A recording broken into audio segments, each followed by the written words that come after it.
સાબરકાંઠાના પ્રાંતિજ નગરપાલિકામાં ભાજપમાં ભડકો થયો છે। ભાજપના 15 કોર્પોરેટરોએ રાજીનામા આપી દીધા છે। પાલિકાના પ્રમુખ અને તેમના પતિ સામે કોર્પોરેટરો હવે નારાજ થયા। ભાજપના 15 કોર્પોરેટરોએ સામૂહિક રાજીનામું આપ્યું। રાજીનામાની સહીઓવાળો પત્ર સોશિયલ મીડિયામાં વાયરલ થઈ રહ્યો છે। તો મહિલા પ્રમુખ અનિતા પંડ્યા સામે મનમાની કરવાનો આરોપ લગાવવામાં આવ્યો।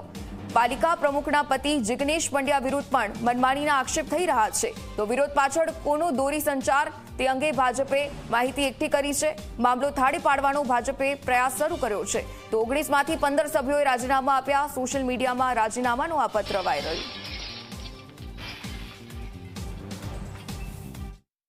આ વિશે હું કંઈ જાણતી નથી, પણ એવું કંઈ હશે તમે જોઈશું, પણ એવું કશું છે નહીં, બરાબર। અમે સાથે મળીને વિકાસના કામ કરીએ છીએ। ઉપપ્રમુખ, કારોબારી અને હું સાથે મળીને સહી કરીને બધા કામ કરીએ જ છીએ અને કોઈ વિકાસના કામ અટકતા નથી અને બધાને બધી જાણ જ છે। ને એમને કીધું એવું કશું છે નહીં, બધા સાથે જ છીએ અમે બધા। આ 15 પૈકી કોઈ સભ્યો સાથે ચર્ચા થઈ આપની? હા, નિકુંજભાઈ સાથે થઈ। એમને કીધું મારે તો કંઈ એવું કંઈ છે જ નહીં, હું તો એ વખતે હતો જ પણ નહીં, બરોબર।